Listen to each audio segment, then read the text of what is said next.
Hello, everyone. Welcome to our seventh or eighth week. I have lost count of Readalong with the Alliance. We have a special guest today. We have Steve Taylor, as you can see him on the picture, and I am your host, Lula de Fersha. So things are a bit different today. We have Steve, like I said, my co-host Steve, which you have met for the past, I guess, since we started the read along, and he is going to be one of our readers. We thought about how awesome would it be for you all to get to know the staff of the Park Alliance. So we have Steve, our first guest, and but before I get there, let me just say that this morning, if you missed it, we had the city council had a budget hearing. And if you missed it, you can go to the city council website and you can rewatch it, I believe, or you can read more about from their agenda. But if you want to contact your council members, we have their information here. And we also, I believe, we have it on our website, if I'm not mistaken. I'll check in with Steve first. He's nodding his head, so that's a yes. But for now, how about we bring Steve up? Hello. Hi, Steve. See, this is your job, and I'm trying to do. No, I saw you produce the FOW on the other week. You did an awesome job. It was great.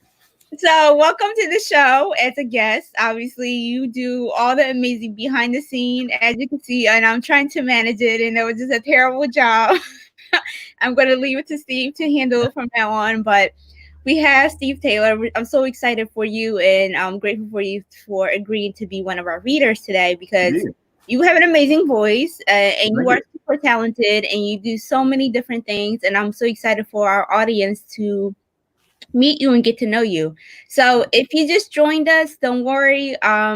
This is recorded so you can watch it at the end if you missed the beginning part. But also, please comment in the comment section to let us know where you are watching from.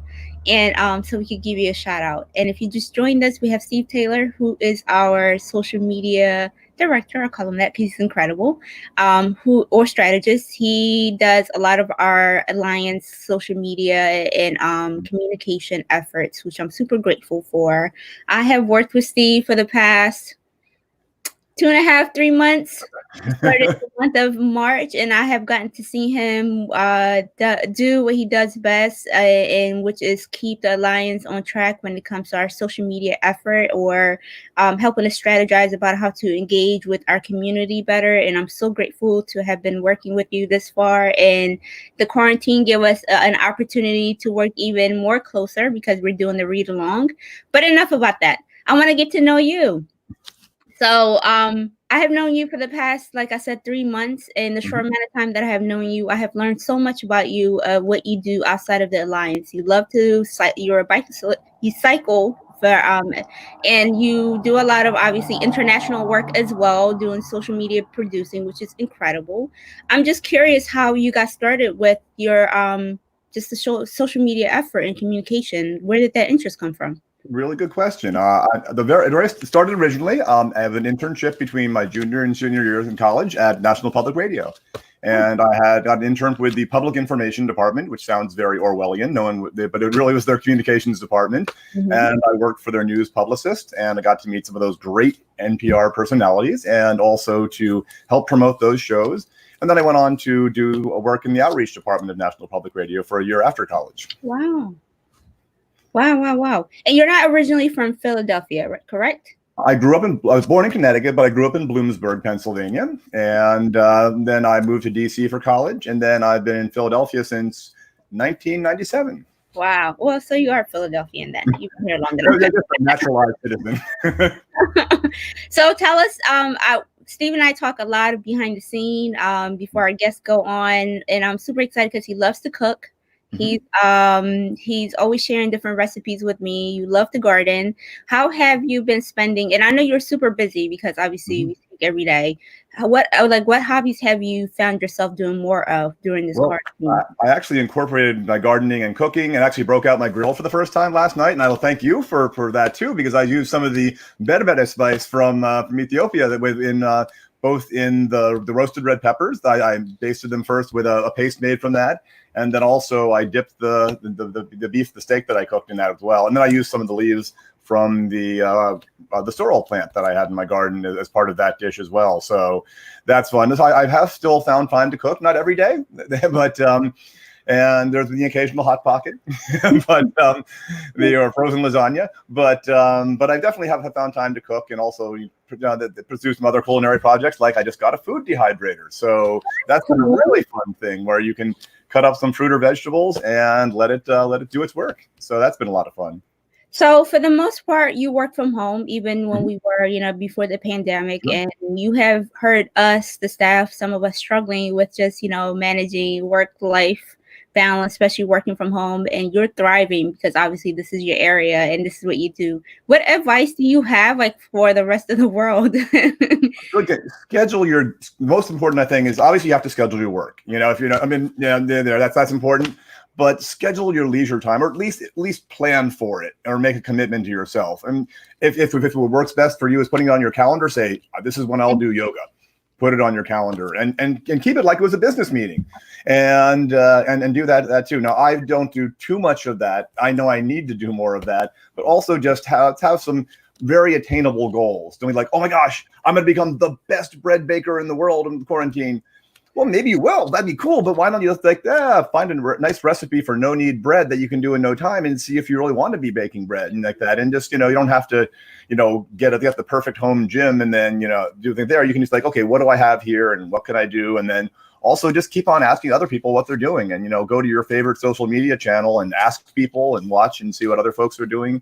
And just, but take those breaks. And if you're going to work as I do sometimes from dawn till midnight, but also that can take a time to, take a 1 hour nap, take a 2 hour indoor bike ride in there, or don't feel guilty taking time to do that culinary project, and maybe leaving the phone, maybe not the other room, but 3 feet away.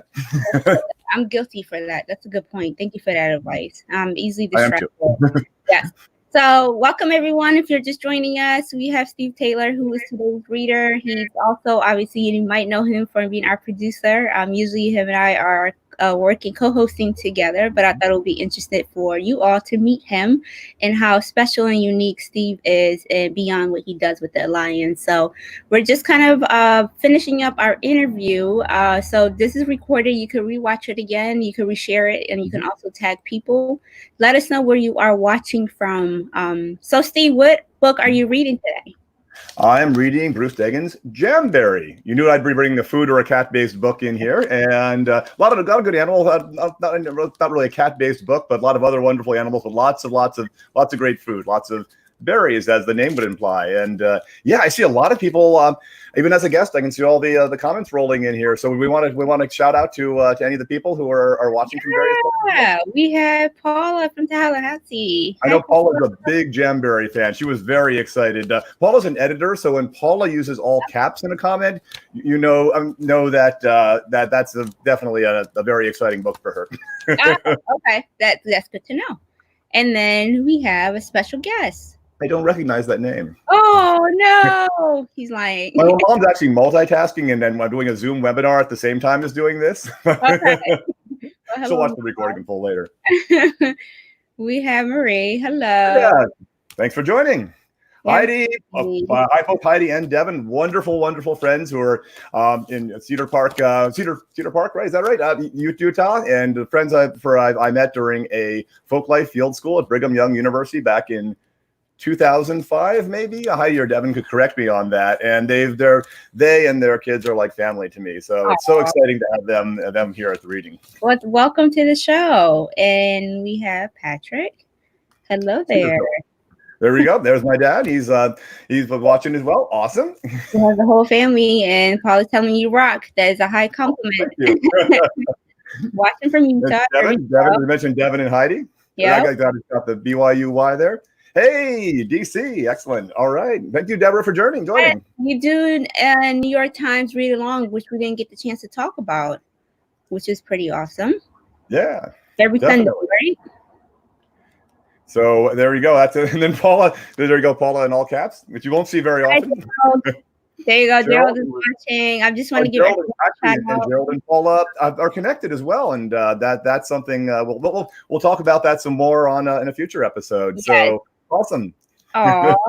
And then And also Gerald, my friend Caitlin, watching from Philadelphia as well. And thank you so much for joining. And hope you're now Cheddar and Rue, the name of your cats there. Hope they're either watching or they're taking a nap or playing or whatever they want to do now.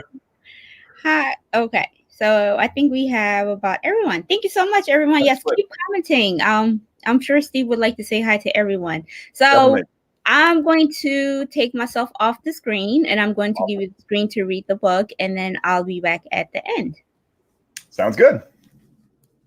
All right. So today we're going to read a fun and delicious and colorful book by Bruce Degen, who's also the illustrator, and it is called Jamberry. So even the title page looks really neat. So the intro. So there we go. So dedication for my special berry picker and 2 little berries. So he is dedicating to his family there. So we want to start off with the first page. A very good place to start.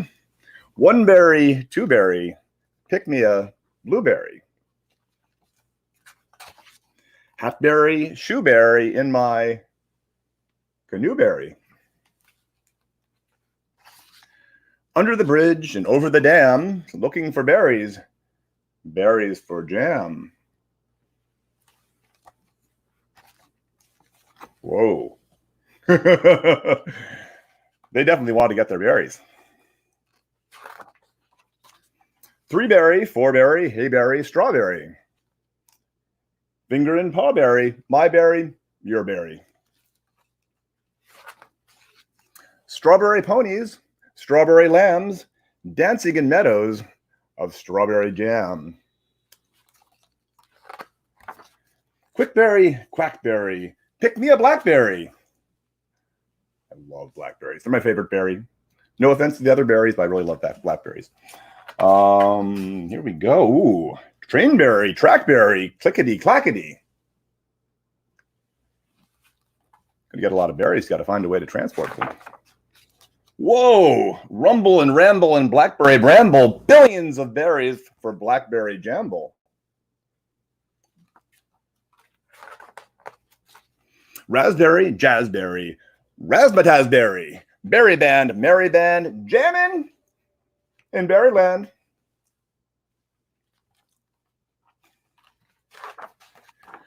Raspberry rabbits, brassberry band, elephant skating on raspberry jam. Now, if you fall down on that ice, you probably won't hurt yourself, but you might get a little messy. Moonberry, starberry, cloudberry sky. Boomberry, zoomberry, rockets shoot by. All right. Mountains and fountains rain down on me. Buried in berries, what a jamboree.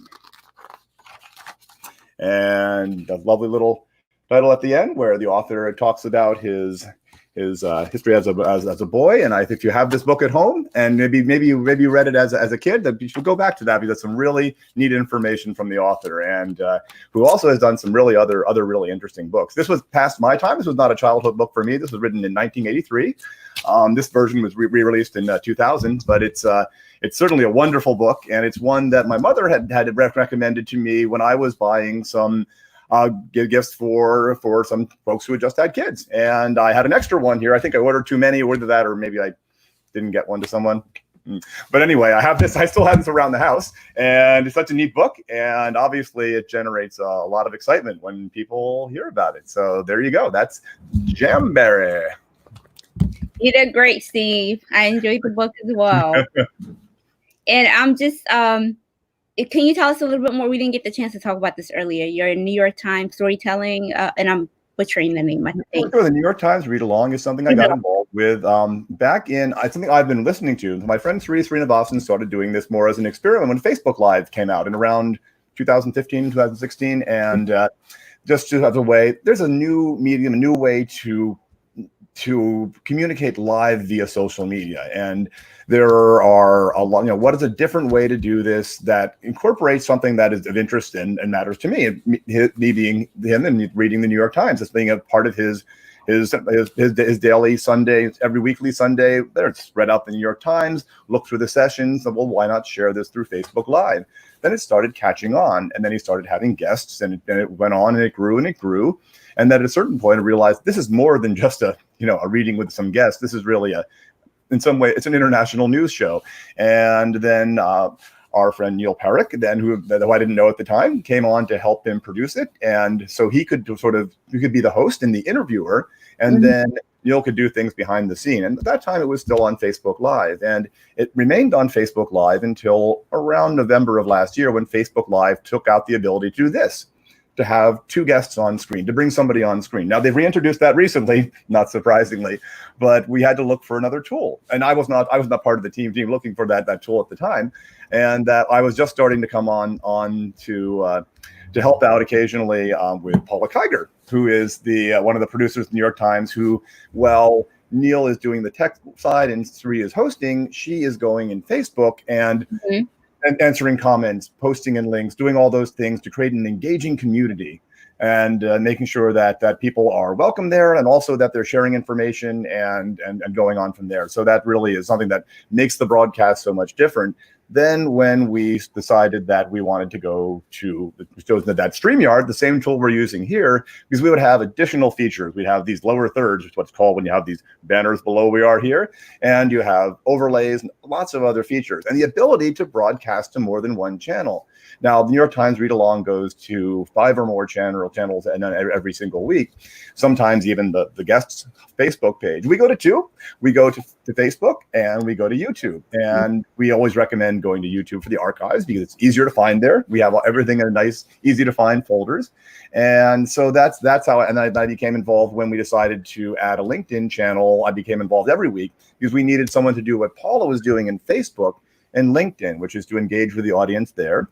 And then also, since unlike with like we see here, me being you, Lula, and me on the producer side, we can see these comments coming in and share them from Facebook and YouTube.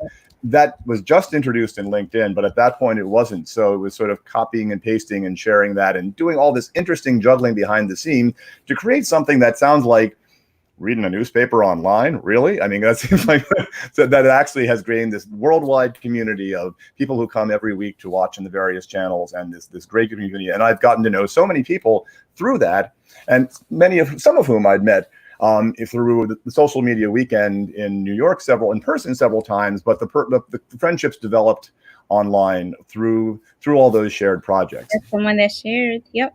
Yep, there you go. 8:30. I didn't mention when it was. Yes, 8:30 a.m. every Sunday, and 8:30 a.m. Eastern, and I'm just like this. You can watch the recording at any point too. And incredible. Thank you so much, Deborah, and thank you, Steve, for sharing that. We have Melissa, one of our former authors. Hey. Great job, Steve. Thank you, Melissa, for tuning in. Steve, you're incredible. I truly appreciate working with you. I appreciate learning new skills that you continue to teach me on a daily basis and continue to challenge us to think bigger and larger. We're so fortunate to have you to be part of the Park Alliance, and I'm fortunate to call you my colleague. And thank you for coming on this platform to read the book. Remember too, this was entirely your idea to do this. You said, "Hey, Steve, I have this idea. Do you know a way we could do this?" And I say, "I think I have a platform."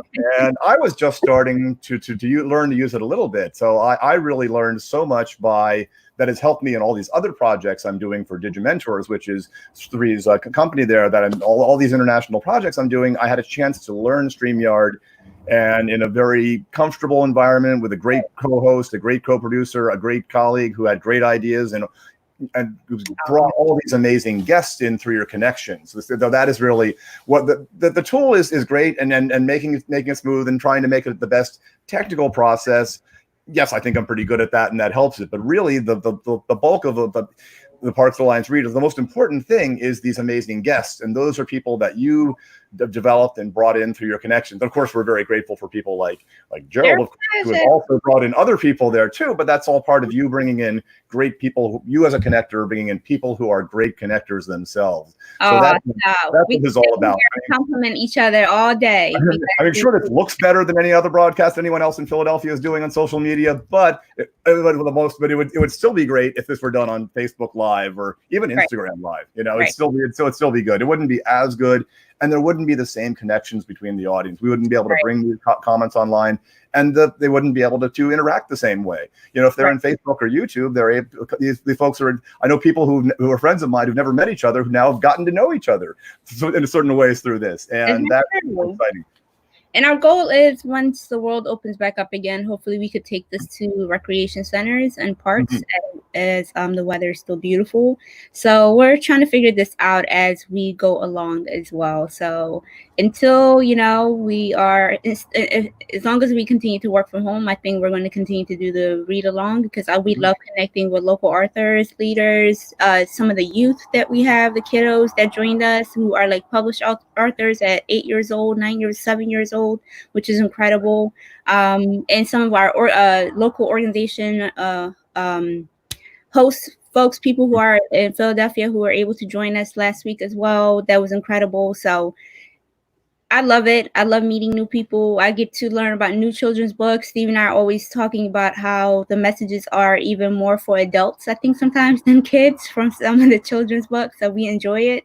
And we're grateful for all of you guys who continue to email us or connect us to the next author that we could continue to bring back on our show. So this has been a team effort, seriously. You can have the idea, but without having a team to bring it to live, like it's nothing. So I'm grateful for you. I'm grateful for Gerald for initially connecting me to a lot of the local authors, and then I'm super grateful for the other authors who came to read and then will email me, say like, I have so and so that email would be great. So this has been like a huge trust system that we just have established over times. We have a couple of new messages. Laura Silverman. Actually, you know what? It is the Laura Silverman, who lives in Northwest Philadelphia. The way I originally got connected with the Readalong family was I knew Laura through, we hadn't met in person, but we had known each other through our New York social media contacts. So we met and got together at my co-working space and became online friends after that, and really kept up. And then she was going to, we'll bring her on sometime to talk about this project. I wouldn't be able to do it justice, but we went over to Neil Parrick was in town, to the producer of the New York Times Read Along, to interview her, and I asked, hey, would you like to come live there? Sure, of course. So I went up to Northwest Philly, went to her house there, and it turns out Paula had the week off. She had some things she had to do that week, and I was there. I had my iPad with me. I said I could jump in, and they said sure. And they realized, oh, you know what? We could have a guest producer, a fill-in producer here. So it was through that. Actually, I owe a lot to Laura for being just a fantastic person and a great supporter there, but also just for that connection that helped connect me with all those things that got me in this interesting spot in the live streaming world that I am in right now. You're great at it. So yeah, thank you, Laura. That was an incredible story. Thank you for sharing that. We have a couple of messages. Thank you, Deborah.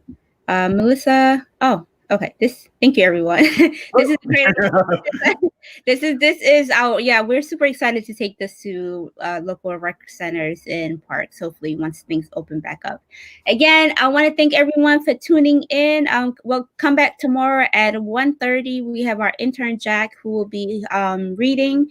I won't be here, but Steve will be here. I'm hosting, so I'm super excited about you guys meeting, everyone meeting the staff behind the Alliance. So I'm super excited for that. Steve, again, thank you so much for taking time to be one of our guests today. And producing is hard, y'all. I'm behind the scene. I'm just like, what am I supposed to do? So I have a great found respect and appreciation for you, Steve, for what you do behind the scene.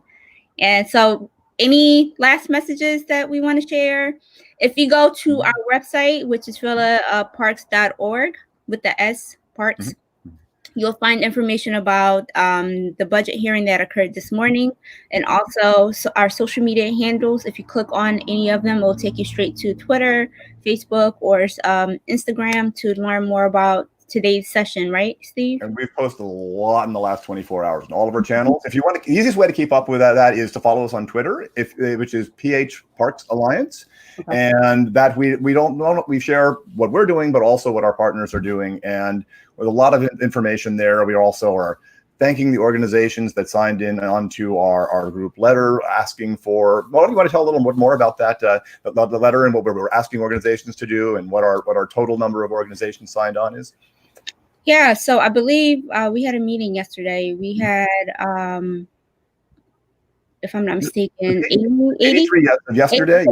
Yeah. And then imagine if so, and we were just thanking all those organizations who signed on, other ones who really rely on and also on whom the Parks and Rec rely on to do those things. So a lot of information about that on the website, but also we put those thank you card ups on all of our social media, Philip Parks Alliance on Instagram. And if you're on Facebook already here watching us, you know how to find us, Philadelphia Parks Alliance. And so there's a lot of good stuff there, a lot of information to share, and a lot more to come soon. Visit our website. We have a lot of great information, like Steve said. On the banner, you'll see where you'll find us on social media handle, also on our website.